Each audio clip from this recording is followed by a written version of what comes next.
स्वागतम। लिसानी खेल में आज की सरगर्मी है लफ्ज़ लफ्ज़ से ज़ोर।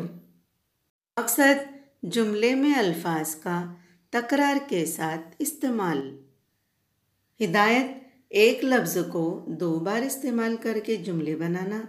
जिदौल से मौजू तकरारी लफ्ज़ लेकर जुमला पूरा करना।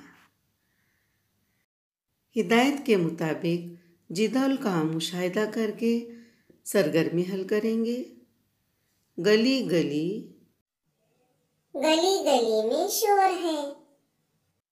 टहनी टहनी, टहनी टहनी झूम रही है।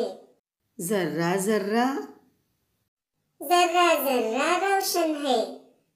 खेल खेल, खेल खेल में सीखा है।